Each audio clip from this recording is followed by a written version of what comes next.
Now, I know I'm not alone here. I know I'm not alone. How many of you have gone through a sales call, discovery call? The client or prospect is insanely enthusiastic.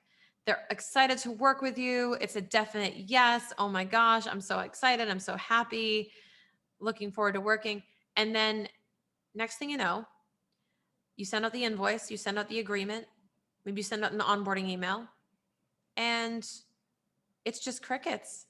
They don't reply, they don't sign, they don't pay, and you can't seem to get in touch with them. This has happened to the best of us. This happens to me all the time, believe it or not. And while I don't really think the ghosting strategy is super mature, it does happen. And the first piece of advice I would give you when you're handling this is really understand it's not about you. It's not about you. They are somehow unable to say no to you for whatever reason and say yes, but what they mean is no. And I know that's the ultimate mixed signal. They actually mean no. But for whatever reason, they can't say no, so they say yes. And maybe they're in a vulnerable spot and they say yes and then they regret it later. And that's okay too. But what you want to do is be equipped with ways to handle these types of things and ways to tell whether or not they're serious. And knowing the warning signs that this could happen to you. So, one of the ways that you can avoid this altogether is by asking for their credit card information or where to send the invoice right there on the phone call when they say yes, and staying on ideally until a payment is submitted. Now, we don't want to corner them or make them feel like they're stuck or they're being forced to do something. But if they said, yes, I'm on board, that would signal to me that I can send you an invoice, right? So if I send that over and it's not paid right away, well, what's the hesitation, right? Without making them feel uncomfortable, you could address further objections if you sense a little bit of hesitation with them. Approach it with empathy, understand that you're as excited to support them as you are to make a sale, right? So you want to make it clear that this is what it will take to move forward working with you, and stay firm on that. And also, don't bend on your price. Don't bend on your price. If you're sensing hesitation and you're not getting a firm yes, it is up to you to sell the value of what you're doing more than it is for you to reduce the price to meet them where they're at. Okay? Don't reduce your price. I mean, feel free to reduce your price and use your judgment if it's necessary, but them pushing back is not enough of a justification. There has to be a good reason, and you should definitely pursue selling the value before you reduce your price 100% of the time. The other thing is you should require most of your money up front. Most of the deposit, let's say if you have a program you're selling that's higher ticket and you offer a payment plan. Let's say it's a $2,000 ticket and you're going to offer a payment plan. My recommendation on how to structure that is a couple of different things, but if you're going to do a payment plan and you want to give them the most leeway possible, the most I would do is $1,000 upfront deposit and then two $500 payments, but those payments would be due before the end of your services. So here's an example. Let's say you have a 12-week program for $2,000. $1,000 deposit over the phone that day. Okay, over the phone that day. Or a call on the calendar to book another call to make the payment and to solidify everything. So make sure that you've got them and you've got them committed to meeting with you again if they haven't paid on the first call, so that you can kind of observe them and address any objections right then and there and not get ghosted. So the other part is do the $1,000 up front and then do two $500 payments at week 4 and week 8. Notice how there's no payment at week 12. Why? Because if the customer, for whatever reason, isn't satisfied or they choose to express that they're not satisfied, you don't want to be in a position where they still owe you money at the very end and it's hard to chase them down because they're no longer getting value from you, right? So we don't want them to dine and ditch. We don't want to do the bill after the meal because they've already eaten it. If they say, I don't want to pay this because it wasn't even that good, but they ate all of it, that's not really fair. So think of it the same way with your programs. You want to make sure that you're collecting money as you're delivering value, and you never want to wait for that. So make sure you're getting most of your money up front. For example, what we do with tax returns is we do 50% up front to authorize us doing the work and 50% before we file. We do that for a very specific reason so that customers know that we're here for them. We're here to help answer questions. We're going to get paid for that time we're spending. And we're also committed to starting the work and following up with them to spend time making sure their documents are in order. So before we serve, we have to make sure we have a deposit. So my other big tip of advice is don't do any work until you have a firm deposit in your account. Okay.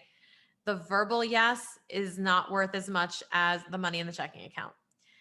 So if you are selling something and you're really, really confident that they're going to sign, super enthusiastic, really happy, it's a total yes. You get so excited, you go start their onboarding, you go get them set up in your system, you give them access to your program, you maybe give them access to software tools, you hook them up with your network, whatever it was that you told them maybe on a discovery call you would do for them, you start getting the ball rolling. And again, as an Enneagram 3 myself, I love starting the to-do list. I love starting the onboarding, getting my clients rolling like, yes, yes, the sooner we start, the sooner we make an impact. So excited. But you have got to regulate that.